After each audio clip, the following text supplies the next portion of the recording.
Good morning students. मैं हूं राकेश कपूरिया और आप सबका इस यूट्यूब चैनल पर स्वागत करता हूं। हम भारत का मानसून पढ़ रहे थे और मानसून की उत्पत्ति के क्रम में अब तक हमने मानसून की उत्पत्ति के जो परंपरागत सिद्धांत हैं उनके बारे में अध्ययन किया।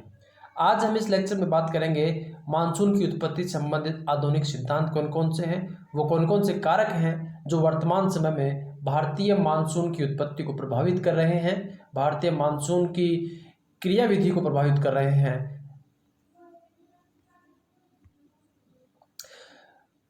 मानसून एक्सपेरिमेंट या मोनेक्स एक एक्सपेरिमेंट था मानसून की उत्पत्ति और उसकी क्रियाविधि को समझने के लिए। इसका आरंभ हुआ था दिसंबर 1978 में और यह अगस्त 1979 में खत्म हुआ। यानी कि लगभग एक साल का ये पूरा पीरियड मानसून के एक्सपेरिमेंट को लेकर के था कि हिंद महासागरीय क्षेत्र में, खास करके हिंद महासागरीय क्षेत्र में वास्तव में मानसून की उत्पत्ति किस प्रकार से होती है और उसकी क्रियाविधि किस प्रकार की है, इस चीज़ को समझने का प्रयास किया गया था। इस मोनेक्स प्रोग्राम में जो महत्वपूर्ण सहयोगी संगठन थे वो थे WMO world meteorological organisation, WWW USSR, India, US, China, Japan. ये कुछ महत्वपूर्ण सहयोगी संस्थाएं और राष्ट्र थे जिन्होंने मिलकर के और आपसी सहयोग से पता लगाने का प्रयास किया कि भारतीय मानसून की उत्पत्ति कैसे होती है और यह किस प्रकार से कार्य करता है। वास्तव में इस मोनेक्स प्रोग्राम का उद्देश्य था मानसूनी पवनों के परिसंचरण को समझना। हिंद महासागरीय क्षेत्र में, खास करके हिंद महासागरीय क्षेत्र, इसका जो पर्टिकुलर एरिया था इस एक्सपेरिमेंट का वो हिंद महासागर था। अरब सागर, बंगाल की खाड़ी और जो दक्षिणी चीन सागर है वो वाला पूरा एरिया जो था वो इसका एक्सपेरिमेंटल साइट थी जहां पर एक्सपेरिमेंट किया गया और ये पता लगाने का प्रयास किया गया कि वास्तव में मानसूनी पवनों के परिसंचरण किस प्रकार से होता है और इस परिसंचरण को समझने का प्रयास किया गया। वास्तव में मोनेक्स प्रोग्राम जो था वह 2 चरणों में पूरा हुआ। एक शीतकालीन मानसून को समझने के लिए जिसका आरंभ हुआ दिसंबर 1978 में और मार्च 1979 में यह खत्म हुआ। इसको हम कहते हैं डब्ल्यू मोनेक्स या विंटर मोनेक्स के नाम से जानते हैं।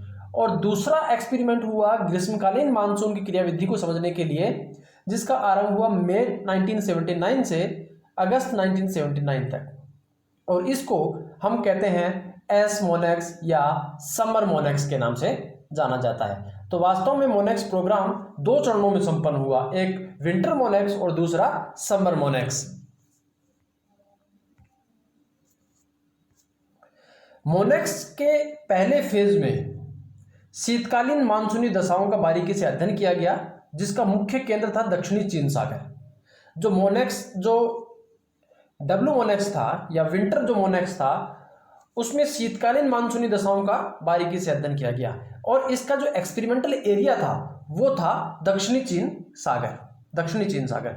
दूसरे फेज में ग्रीष्मकालीन मानसूनी दशाओं का अध्ययन किया गया जो 3 चरणों में संपन्न हुआ। पहला जिसका मुख्य साइट था सऊदी अरेबियन प्रयोग, जिसको हम सऊदी अरेबियन प्रयोग के नाम से जानते हैं, सऊदी अरेबियन एक्सपेरिमेंट के नाम से जानते हैं, और इसका जो मुख्य केंद्र था वो था तेहरान। दूसरा था अरब सागरीय प्रयोग या अरब सागरीय एक्सपेरिमेंट जिसका मुख्य केंद्र था बॉम्बे या मुंबई।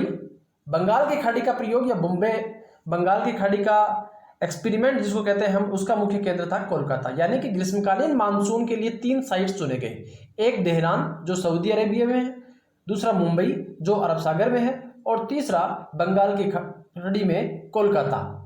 ये 3 साइट से डेटाज लिए गए और डेटा का एक विश्लेषण किया गया और उसके आधार पर यह पता लगाने का प्रयास किया गया कि ग्रीष्मकालीन मानसून में के समय किस प्रकार की दशाएं होती हैं।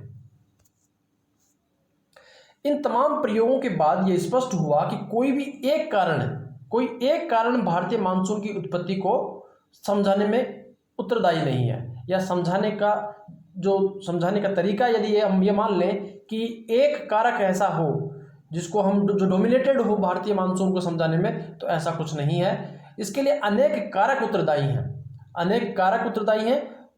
जो हिंद महासागरीय मानसूनी परिसंचरण है, इसको प्रभाव डालने वाले बहुत अनेक कारक हैं, अलग अलग कारक हैं जो अलग अलग समय में भारतीय मानसून पर प्रभाव डालते हैं, जिसके कारण मानसून की उत्पत्ति में और उसकी क्रियाविधि में परिवर्तन आता है। उसमें सबसे जो पहला प्रभाव बताया, पहला कारक जो बताया गया वो था ITC-Z। ITC-Z जो हमने पिछले लेक्चर में पढ़ा था एक परंपरागत सिद्धांत के रूप में, वो भी एक महत्वपूर्ण कारक है जो भारतीय मानसूनी पवन परिसंचरण पर प्रभाव डालता है। दूसरा है मस्कैरिन हाई। मस्कैरिन एक द्वीप समूह है हिंद महासागर में, और यहाँ पर किस प्रकार से हाई प्रेशर क्रिएट होता है और वह हाई प्रेशर किस प्रकार से भारतीय मानसून को प्रभावित करता है, इसके बारे में बताया गया है। तीसरा है पूर्वी जेट स्ट्रीम। पूर्वी जेट स्ट्रीम। चौथा है फाइंड letter jet. Find letter jet ये बहुत ही नवीनतम प्रयोग है जो वर्तमान समय में नए नए जो एक्सपेरिमेंट हो रहे हैं उनमें उभर करके आ रहे हैं। इसके अलावा अल नीनो और ला नीना तथा वॉकरशेल, ये कुछ कारक हैं। ITC-Z, मस्कैरिन हाई, पूर्वी jet, find letter jet, El Nino, La Nina और वॉकरशेल, ये कारक हैं जो मानसूनी पवन परिसंचरण को प्रभावित कर रहे हैं, उत्पत्ति में प्रभावित कर रहे हैं, साथ ही साथ उसकी जो क्रियाविधि है, उसकी जो मैकेनिज्म है, उसको भी प्रभावित करने का प्रयास करते हैं। यही कारण है कि भारतीय मानसून कई बार बहुत ज़्यादा प्रभावी होता है, कई बार बहुत ज़्यादा निष्क्रिय रहता है। तो आइए हम बात करते हैं एक एक कारक की और उसके क्या प्रभाव पड़ रहे हैं उनके बारे में हम बात करेंगे। पहला कारक है ITC-Z तथा भारतीय मानसून पर इसका प्रभाव के बारे में हम अध्ययन करते हैं। हमने देखा था, यहां पर समझने का प्रयास करें विश्व मानचित्र में कि ITC-Z वास्तव में एक लो प्रेशर का क्षेत्र है। ये यहां पर ITC-Z क्रिएट हो रहा है। विषुवत रेखा और उसके आसपास वाला जो क्षेत्र है, यहां पर ITC-Z क्रिएट होता है। ये एक लो प्रेशर का क्षेत्र होता है क्योंकि यहाँ पर सूर्य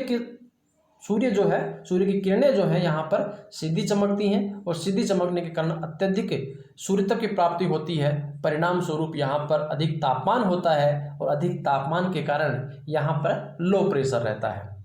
इस लो प्रेशर वाले क्षेत्र पर उपोष्ण कटिबंधीय क्षेत्रों से, दोनों गोलार्धों में उपोष्ण कटिबंधीय क्षेत्रों से कुछ पवनें चलती हैं इस प्रकार से उत्तरी गोलार्ध में, और ये वाला इस प्रकार से दक्षिणी गोलार्ध में। ये दोनों पवनें आकर के इस क्षेत्र में कन्वर्ज करती हैं, मिलती हैं, कन्वर्जन होता है यहाँ पर। तो ये वाला जो क्षेत्र है इसको कहते हैं ITC-Z। यहाँ पर चूंकि एक लो प्रेशर का क्षेत्र है और दोनों गोलार्धों से, उपोष्ण कटिबंधीय उत्तरी गोलार्ध से और उपोष्ण कटिबंधीय दक्षिणी गोलार्ध से पवनें आकर के मिल रही हैं, और ये मिलकर के अत्यधिक गर्मी के कारण, अत्यधिक उष्मा के कारण ये पवनें ऊपर उठ जाती हैं, ऊपर उठती हैं, ठीक है ना। ऊपर उठने के साथ साथ यहाँ पर लो प्रेशर क्रिएट होता है। तो ये एक लो प्रेशर का क्षेत्र है वास्तव में, जहाँ पर उत्तरी गोलार्ध दक्षिणी गोलार्ध से व्यापारिक पवनें आकर के मिलती हैं। उत्तरी गोलार्ध से जो व्यापारिक पवनें आ रही हैं उनको हम कहते हैं उत्तर पूर्वी व्यापारिक पवनें, और दक्षिणी गोलार्ध से पवनें आ रही हैं उनको कहते हैं दक्षिणी पूर्वी व्यापारिक पवनें। क्लियर है। अब होता क्या है, इसके मैकेनिज्म को समझने का प्रयास करिए कि जब शीतकाल होता है, शीतकाल के समय सूर्य दक्षिणायन होता है, तो ऐसे में ITC-Z भी दक्षिणी गोलार्ध में होता है, क्योंकि जहां सूर्य का ताप साफ पड़ रहा हो, सीधा पड़ रहा हो सूर्य का ताप, वहां पर अत्यधिक उष्मा होगी, तो वहीं पर ITC-Z होगा। जहां सूर्य की किरणें सीधी चमक रही होंगी वहीं पर ITC-Z होता है। तो शीतकाल में जब दक्षिणी गोलार्ध में सूर्य दक्षिणायन होता है, या दक्षिणी गोलार्ध में जब सूर्य होता है, तो ITC-Z भी दक्षिण में होता है। अब आपने देखा था कि यहां पर इस क्षेत्र में दो व्यापारिक पवनें आकर के मिल रही हैं, एक दक्षिण से जिसको हम दक्षिणी पूर्वी व्यापारिक पवनें कहते हैं, और एक उत्तर से जिनको हम उत्तर पूर्वी व्यापारिक पवनें कहते हैं। भारत की स्थिति यह है, ध्यान रखें। तो शीतकाल के समय भारत वाला पूरा क्षेत्र उत्तर पूर्वी व्यापारिक पवनों के प्रभाव क्षेत्र में होता है। ये पवनें शीत होती हैं यानी कि कोल्ड विंड होती हैं, ड्राई विंड होती हैं यानी कि स्थल भाग से चल रही हैं चूंकि, तो इसमें आर्द्रता की कमी होगी, आर्द्रता नहीं होगी, तो इन पवनों के कारण भारत में वर्षा नहीं होती है। ये पवनें जब भारतीय क्षेत्र में आती हैं तो इसे हम कहते हैं उत्तर पूर्वी मानसूनी पवनें। ये मानसूनी पवनें इस प्रकार से चलते हुए जब बंगाल की खाड़ी में आती हैं तो बंगाल की खाड़ी में कुछ आर्द्रता ले लेती हैं और ये आर्द्रता लेकर के फेरल के नियम को याद करें तो यहाँ पर भारतीय तट से टकराती हैं, कोरोमंडल तट से टकराती हैं और इस कोरोमंडल तट पर वर्षा करती हैं। तो शीतकालीन जो मानसूनी पवनें हैं वो ITC-Z के दक्षिण में खिसकने के परिणाम स्वरूप भारत के पूरे क्षेत्र में छा जाती हैं और जब ये भारतीय क्षेत्र से गुजर रही होती हैं तो बंगाल की खाड़ी में जब प्रवेश करती हैं तो वहां से आर्द्रता लेकर के और भारतीय दक्षिणतम जो तटवर्ती क्षेत्र है, कोरोमंडल तट, तमिलनाडु वाला जो तट है, इस तट पर आकर के वर्षा करती हैं। ये शीतकाल का मैकेनिज्म है। ग्रीष्मकाल के मैकेनिज्म को समझने का प्रयास करिए कि इस ग्रीष्मकाल में सूर्य अब उत्तरायण हो चुका है, यहां पर चमक रहा है, तो ITC-Z की स्थिति क्या होगी? यह वाला ITC-Z यहां होगा। जो पहले ITC-Z यहां था, अब ITC-Z यहां पर है, यानी कि लो प्रेशर का क्षेत्र यहां पर हो गया। तो अब उत्तर पूर्व से आने वाली व्यापारिक पवनें यहां पर आकर के मिल रही हैं और दक्षिण पूर्व से आने वाली व्यापारिक पवनें इस प्रकार से चल रही हैं। यह भारतीय क्षेत्र है, तो इस समय यहां पर दक्षिण पूर्वी व्यापारिक पवनें भारतीय क्षेत्र में आ रही होंगी। क्लियर है? दक्षिण पूर्वी व्यापारिक पवनें जो हैं वो चूंकि समुद्री क्षेत्र से चल रही हैं और ग्रीष्म है, ठीक है, एक तो गर्मी वाली हैं, अधिक टेम्परेचर वाली हैं और दूसरी गर्म के साथ साथ आर्द्र भी हैं। तो आर्द्र पवनें जब भारतीय क्षेत्र में प्रवेश करती हैं तो ये भारतीय क्षेत्र में आकर के वर्षा लाती हैं, आर्द्रता को यहाँ त्यागती हैं। जब किसी पर्वतीय क्षेत्र या किसी रुकावट वाले क्षेत्र से टकराती हैं तो पवनें ऊपर उठती हैं, संघनित होती हैं और उस क्षेत्र में वर्षा कर देती हैं। इनको हम कहते हैं दक्षिणी पूर्वी व्यापारिक पवनें, जो जब भारतीय क्षेत्र में प्रवेश करती हैं तो इन्हें दक्षिण पूर्वी मानसूनी पवनें या दक्षिणी पश्चिमी मानसूनी पवनें कहा जाता है। क्यों कहा जाता है दक्षिणी पश्चिमी मानसूनी पवनें? जैसे ही दक्षिणी गोलार्ध को पार करके और विषुवत रेखा को पार करती हैं, उत्तरी गोलार्ध में पहुंचती हैं, तो फेरल के नियम के अनुसार इन पवनों की दिशा दाएं मुड़ जाती है, इस प्रकार से मुड़ जाती है। क्लियर है? दाएं मुड़ रही हैं, विषुवत रेखा को जैसे ही पार किया तो दाएं मुड़े, तो ये वाला जो भारतीय तट है जिसको हम पश्चिमी तट कहते हैं, पश्चिमी तट पर आकर के ये टकराती हैं। पश्चिमी तट पर आप याद करें कि एक हमारे यहाँ पश्चिमी घाट पर्वतमाला है, इस पश्चिमी घाट पर्वतमाला पर टकराती हैं जैसे ही ये दक्षिण पश्चिमी मानसूनी पवनें, तो यहाँ पर वर्षा करती हैं और मानसून का आरंभ होता है, भारतीय मानसून का आरंभ होता है। तो वास्तव में ITC-Z स्थानांतरण होता है सूर्य के उत्तरायण और दक्षिणायन के कारण। जब सूर्य दक्षिण में होता है तो ITC-Z की स्थिति भी दक्षिणी गोलार्ध में होती है। तो ऐसे में भारतीय जो उपमहाद्वीप है उसमें पूरे वाले क्षेत्र में उत्तर पूर्वी व्यापारिक पवनें छा जाती हैं। उत्तर पूर्वी व्यापारिक पवनें चूंकि कम टेम्परेचर वाली होती हैं और शुष्क होती हैं, तो इनके कारण भारतीय क्षेत्र में मानसून जो है वो सूखा रहता है। इनको हम उत्तर पूर्वी मानसूनी पवनें कहते हैं। लेकिन याद रखें कि जैसे ही ये अरब बंगाल की खाड़ी में आती हैं तो यहाँ पर आर्द्रता लेकर के इस जो तटवर्ती क्षेत्र है जिसको हम कोरोमंडल तटवर्ती क्षेत्र कह रहे हैं, इसमें आकर के टकराती हैं और यहाँ वर्षा करती हैं। तो कुल मिलाकर के उत्तर पूर्वी जो व्यापारिक जो मानसूनी पवनें हैं, इन मानसूनी पवनों से भारत में वर्षा बहुत कम होती है। इसी मैकेनिज्म को फिर अब ग्रीष्मकाल में समझने की कोशिश करें। ग्रीष्मकाल में सूर्य उत्तरायण होता है, सूर्य लगभग भारत के मध्यवर्ती मैदानी क्षेत्र में छा रहा होता है, कर्क रेखा के आसपास वाला जो क्षेत्र है यहाँ पर छा रहा होता है। तो ITC-Z की स्थिति भी जो है वो इस प्रकार से रहती है। भारत में जो शिवालिक वाला जो पर्वतीय क्षेत्र है, शिवालिक का जो पर्वतपदीय क्षेत्र है, वहाँ पर ITC-Z की स्थिति बन जाती है, जिसके कारण दक्षिणी पूर्वी व्यापारिक पवनें अब दक्षिणी गोलार्ध को पार करके और उत्तरी गोलार्ध में प्रवेश करती हैं तो यहाँ पर इन पवनों की दिशा थोड़ी सी मुड़ जाती है फेरेल के नियम के अनुसार, और ये पवनें दक्षिणी पश्चिमी मानसूनी पवनों के नाम से जानी जाती हैं, जो भारत के पश्चिमी तटवर्ती क्षेत्र से टकराती हैं, पश्चिमी घाट से टकराती हैं और भारत में मानसून की उत्पत्ति होती है। तो ITCZ वास्तव में सूर्य के उत्तरायण और दक्षिणायन के साथ साथ परिवर्तित हो रहा है, और जिसके कारण भारत में उत्तर पूर्वी तथा दक्षिणी पश्चिमी मानसूनी पवनों की उत्पत्ति हो रही है। मुझे उम्मीद है कि ये लेक्चर ये जो टॉपिक है वो आपको पूरी तरह से समझ में आ गया होगा। नेक्स्ट हम बात करते हैं मस्कैरिन हाई और भारतीय मानसून का किस प्रकार से रिलेशन है। मस्कैरिन जो है वो एक द्वीप समूह है, एक द्वीप समूह है। कहाँ है, इसकी लोकेशन आपको पता होनी चाहिए। ये अफ्रीका महाद्वीप वाला क्षेत्र है, ये अफ्रीकन महाद्वीप वाला क्षेत्र है, और इस अफ्रीकन महाद्वीप वाले क्षेत्र में यहाँ पर मेडागास्कर है। इस मेडागास्कर के पास में यहाँ पर छोटे छोटे द्वीप समूह हैं जिसको हम मस्कैरिन कहते हैं, मस्कैरिन आइलैंड्स कहते हैं। वास्तव में मस्कैरिन आइलैंड जो हैं वो हिंद महासागर के द्वीप समूह हैं। अब इस मैकेनिज्म को समझने का प्रयास करें कि मस्कैरिन जो द्वीप समूह है वो भारतीय मानसून को किस प्रकार से प्रभावित कर रहा है। ग्रीष्मकाल के समय चूंकि उत्तरायण रहता है सूर्य, और ITCZ भारत के लगभग मध्यवर्ती क्षेत्र में रहता है, लगभग मध्यवर्ती क्षेत्र में रहता है। यहाँ इस क्षेत्र में ITCZ रहता है, तो ऐसे में यहाँ पर लो प्रेशर का क्षेत्र है, यहाँ पर लो प्रेशर का क्षेत्र है, लेकिन साथ ही साथ चूंकि सूर्य उत्तरायण है तो यहाँ अत्यधिक सूर्य तक की प्राप्ति हो रही है।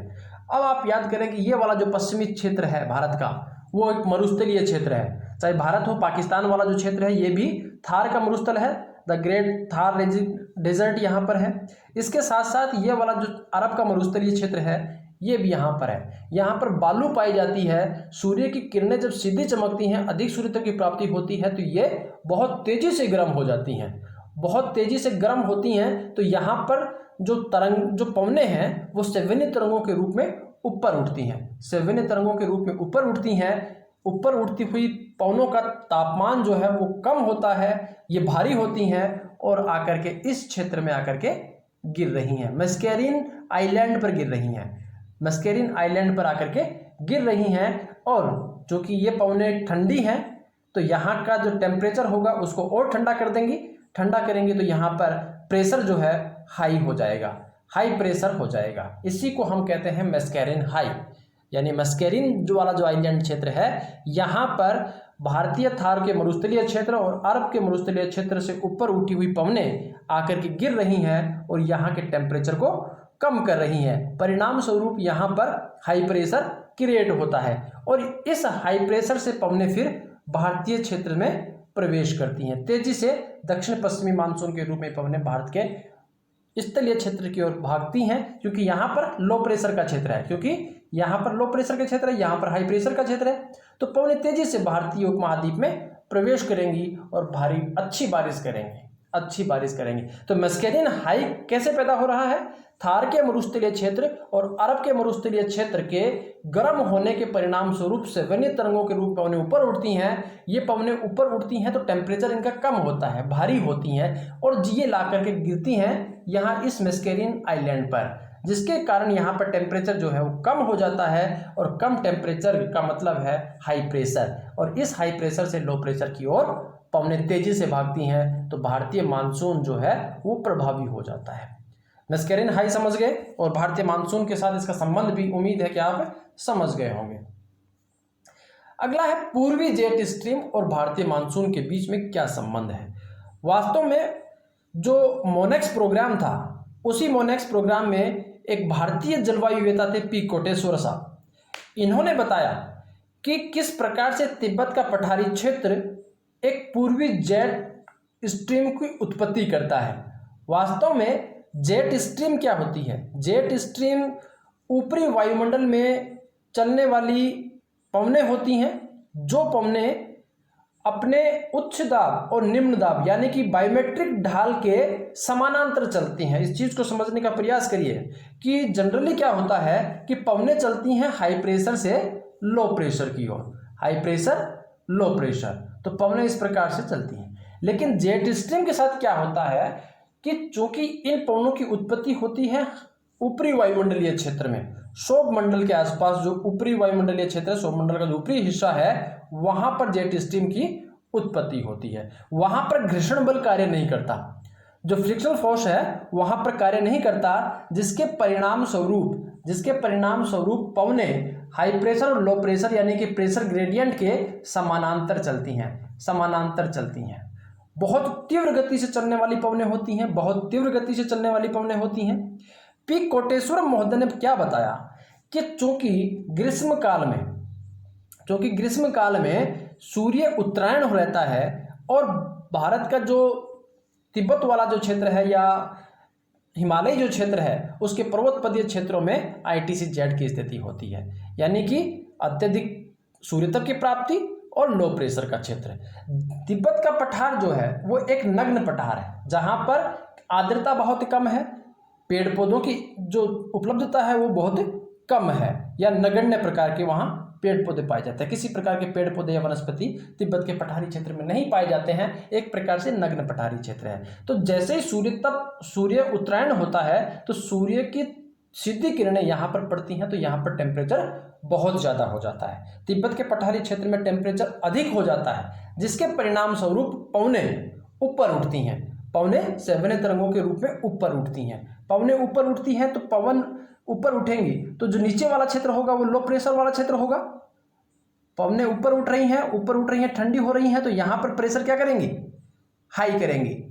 यहाँ पर लो प्रेशर हो जाएगा, यहाँ पर हाई प्रेशर हो जाएगा। इस हाई प्रेशर और लो प्रेशर के समानांतर पूर्व से पश्चिम की ओर पवनें चलती हैं, जिनको हम पूर्वी जेट स्ट्रीम कहते हैं। तिब्बत का पठारी क्षेत्र याद रखना, तिब्बत का पठारी क्षेत्र एक नग्न पठारी क्षेत्र है। सूर्य जब उत्तरायण होता है तो सूर्य की किरणें इस क्षेत्र में सीधी चमकती हैं, जिसके परिणाम स्वरूप यह तिब्बत का पठारी क्षेत्र गर्म हो जाता है। गर्म होने के कारण यहाँ से सेवन्य तरंगों के रूप में पवनें ऊपर उठती हैं, जिसके परिणाम स्वरूप नीचे लो प्रेशर और ऊपर हाई प्रेशर की स्थिति बनती है। यहाँ पर हाई प्रेशर की स्थिति बनती है, जिसके परिणाम स्वरूप इस हाई प्रेशर और लो प्रेशर वाला जो क्षेत्र है, इस हाई प्रेशर और लो प्रेशर वाले क्षेत्र के समानांतर कुछ पवनें चलती हैं, जिनको हम पूर्वी जेट स्ट्रीम कहते हैं। इनकी दिशा पूर्व से पश्चिम की ओर होती है। याद रखना, पूर्वी जेट स्ट्रीम एकमात्र जेट स्ट्रीम है जो गर्म जेट स्ट्रीम है। बाकी की सभी जेट स्ट्रीम्स ठंडी जेट स्ट्रीम्स हैं, लेकिन पूर्वी जेट स्ट्रीम जो है वो एक गर्म जेट स्ट्रीम है। जैसे ये जेट स्ट्रीम इस क्षेत्र में वापस आती है, इस क्षेत्र में आती है, तो इस क्षेत्र को और ज़्यादा गर्म करती है, यहाँ से पवनें तेजी से ऊपर उठती हैं, ठंडी होती हैं, और ये ठंडी पवनें जब भारी हो जाती हैं तो नीचे आकर के हिंद महासागर वाला जो क्षेत्र है यहाँ पर आकर के गिरती हैं। क्योंकि यहाँ पर पहले से ही हाई प्रेशर वाला क्षेत्र है, क्योंकि स्थल के तुलना में जो जलीय क्षेत्र है वो ठंडा है, तो यहाँ पर टेम्परेचर कम है, तो यहाँ पर हाई प्रेशर होगा। यहाँ पर ठंडी पवनें तिब्बत के पठारी क्षेत्र से जब ऊपर उठ रही हैं, तो जो ठंडी पवनें हो रही हैं वो ठंडी पवनें यहाँ नीचे आ रही हैं, यहाँ के तापमान को कम कर रही हैं, और ये तापमान कम होने की वजह से यहाँ पर हाई प्रेशर क्रिएट हो रहा है। तो पवनें इस हाई प्रेशर से लो प्रेशर की ओर भारतीय उपमहाद्वीप में तेजी से आती हैं, जिसके परिणाम स्वरूप भारत में मानसून की स्थिति बेहतर होती है। भारतीय जलवायु वेता पी कोटेश्वरम ने बताया कि तिब्बत के पठार तथा पूर्वी जेट स्ट्रीम भारतीय मानसून को प्रभावित करते हैं। ITC-Z की भारतीय क्षेत्र में उपस्थिति तथा सूर्य के उत्तरायण के कारण तिब्बत का नग्न पठार अत्यधिक गर्म हो जाता है। परिणाम स्वरूप हवाएं सेवन्य तरंगों के रूप में ऊपर उठती हैं, जिसके कारण तिब्बत के पठार के धरातल तथा उसके ऊपर स्थित वायुमंडल के तापमान में अंतर हो जाता है। तिब्बत के पठार तथा उपस्थित तापांतर के कारण पूर्व से पश्चिम एक जेट स्ट्रीम का निर्माण होता है, जिसको हम पूर्वी जेट स्ट्रीम के नाम से जानते हैं। यहाँ पर आप मैकेनिज्म समझने का प्रयास करिए कि यह तिब्बतीय पठारी क्षेत्र है। सूर्य इस समय यहाँ पर ये वाला ITC-Z का क्षेत्र है, लो प्रेशर का क्षेत्र है। यहाँ पर सूर्य की किरणें सीधे पड़ने से यहाँ टेम्परेचर अधिक हो जाएगा, तो पवनें सेवन्य तरंगों के रूप में ऊपर उठेंगी। यहाँ पर लो प्रेशर होगा, यहाँ पर हाई प्रेशर होगा। इसके समानांतर कुछ पवनें इस प्रकार से चलती हैं, जिनको हम पूर्वी जेट स्ट्रीम के नाम से जानते हैं। इस क्षेत्र में और ज़्यादा गर्मी पैदा करेगा, इस क्षेत्र में और ज़्यादा पवने गर्म होकर के ऊपर उठेंगी। ये पवने ऊपर उठने के साथ साथ ठंडी होती हैं और जब भारी हो जाती हैं तो यहाँ इस हिंद महासागरीय क्षेत्र में आकर के और गिरती हैं और मैस्कैरिन हाई के आसपास गिर करके यहाँ पर हाई प्रेशर का क्रिएट करती हैं, जहाँ से पवने दक्षिण पश्चिमी मानसून के रूप में भारत में प्रवेश करती हैं। क्लियर है? इसके बाद बात करते हैं फाइंड लेटर जेट की। फाइंड लेटर जेट आप नक्शे में समझने की प्रयास करें कि ये वाला अफ्रीकन तट है। इस अफ्रीकन तट पर हो क्या रहा है इसको समझने का प्रयास करिए। ये स्थल भाग है और ये जलीय भाग है। मेडागास्कर वाला द्वीप समूह यह है। इस मेडागास्कर द्वीप समूह के पास में मोजाम्बिक चैनल में एक गर्म जलधारा मिलती है, गर्म जलधारा आती है। ये गर्म जलधारा है। मोजाम्बिक चैनल मेडागास्कर और अफ्रीका के बीच वाला जो क्षेत्र है इसको मोजाम्बिक चैनल कहते हैं और यहाँ पर एक गर्म जलधारा आ रही है, जो गर्म जलधारा इस क्षेत्र के तापमान को बढ़ा देती है। इसके साथ साथ ही अफ्रीका में केन्या के आसपास वाला जो क्षेत्र है यहाँ पर एक पर्वत है, किलिमंजारो पर्वत। ये वाले जो देश दिख रहे हैं यहाँ पर किलिमंजारो पर्वत है, जो अत्यधिक ऊंचा होने के कारण यहाँ पर हिमटोपियाँ पाई जाती हैं। हिमटोपियाँ पाई जाती हैं और हिम का तापमान क्या होगा? कम होगा। तो ऊपर टेम्परेचर जो है वो कम है और नीचे जो जलीय क्षेत्र है यहाँ पर टेम्परेचर अधिक होगा। परिणाम स्वरूप एक बैरोमेट्रिक ढाल बन रहा है, हाई प्रेशर और लो प्रेशर बन रहा है। जो पर्वत की चोटी है, किलिमंजारो का पर्वतीय क्षेत्र है, यहाँ पर हाई प्रेशर होगा और नीचे वाला जो क्षेत्र है यहाँ पर लो प्रेशर होगा। तो हवाएं यहाँ पर इस प्रकार इन दोनों के समानांतर चलती हैं, जिसको हम कहते हैं फाइंड लेटर जेट।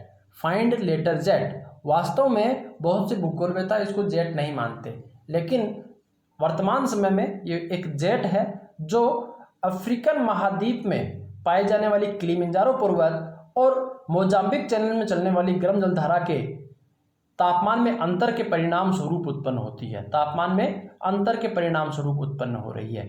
अफ्रीका के तटवर्ती क्षेत्र से पवने, चूंकि ऊपर वाला जो क्षेत्र है वो हाई प्रेशर वाला है और नीचे वाला जो क्षेत्र है वो लो प्रेशर वाला क्षेत्र है। तापांतर दोनों का अंतर है, प्रेशर में दोनों में अंतर है। हवाएं जो हैं ऊपरी वायुमंडल में वो इस प्रकार से चलती हैं और ये पवने, ये जो जेट स्ट्रीम है, फाइंड लेटर जेट है, वो दक्षिणी पश्चिमी मानसूनी पवनों को तेजी से भारत की ओर धकेलती है। परिणाम स्वरूप भारतीय मानसून बेहतर होता है, भारतीय मानसून की उत्पत्ति होती है। तो मेडागास्कर के पास मोजाम्बिक चैनल में गर्म जलधाराओं का मिलना तथा अफ्रीका के किलिमंजारो पर्वत पर हिमटोपियों के कारण बड़ा तापांतर पैदा होता है। इस तापांतर के कारण फाइंड लेटर जेट की उत्पत्ति होती है। फाइंड लेटर जेट की उत्पत्ति होती है और ये फाइंड लेटर जेट जो है वो दक्षिणी पश्चिमी मानसूनी पवनों को तेजी से भारतीय क्षेत्र की ओर ले जाता है, तेजी से भारतीय क्षेत्र की ओर ले जाता है, जिससे भारतीय मानसून की उत्पत्ति होती है। यहाँ पर आप समझने का प्रयास करें, ये मेडागास्कर वाला द्वीप है, ये मोजाम्बिक चैनल है, यहाँ पर एक गर्म जलधारा है, जिसके परिणाम स्वरूप ये जो तटवर्ती क्षेत्र है अफ्रीका का वो अत्यधिक गर्म हो जाता है। तो यहाँ पर अत्यधिक गर्म यानी कि अधिक तापमान के कारण लो प्रेशर का क्षेत्र बनता है। वही यहाँ इस क्षेत्र में किलिमंजारो पर्वत की जो चोटियाँ हैं वहाँ पर हिमटोपियाँ पाई जाती हैं। इन हिमटोपियों पर टेम्परेचर जो है कम होता है, हाई प्रेशर का क्षेत्र होता है, ऊपर हाई प्रेशर नीचे लो प्रेशर। परिणाम स्वरूप जेट स्ट्रीम का निर्माण होता है, जिसको हम फाइंड लेटर जेट कहते हैं। और जो जेट स्ट्रीम है इसका निर्माण हो रहा है हाई प्रेशर और लो प्रेशर के समानांतर हो रहा है, जो कि जेट स्ट्रीम जो है ऊपरी वायुमंडल चलती है जहाँ पर घर्षण बल कार्य नहीं करता है, जिसके परिणाम स्वरूप हवाएं उच्च वायुदाब और निम्न वायुदाब के समानांतर चलती हैं। और यहीं पर इस प्रकार से दक्षिण पश्चिम मानसून पवनें चलती हैं। तो ये पवनें तेजी से इन पवनों को भारतीय क्षेत्र में लेके जाती हैं, जिसके कारण भारतीय मानसून की उत्पत्ति हो रही है। तो इस प्रकार से आपने इस लेक्चर में सीखा कि किस प्रकार से ITC-Z, मस्कैरिन हाई, पूर्वी जेट और फाइंड लेटर जेट भारतीय मानसून को प्रभावित कर रही हैं, उसकी उत्पत्ति, उसकी क्रियाविधि को प्रभावित कर रही हैं। इस लेक्चर में इतना ही। आगे हम पढ़ेंगे कि किस प्रकार से एल नीनो, ला नीनो और वॉकर सेल भारतीय मानसून की उत्पत्ति को प्रभावित करते हैं। धन्यवाद आप सबका।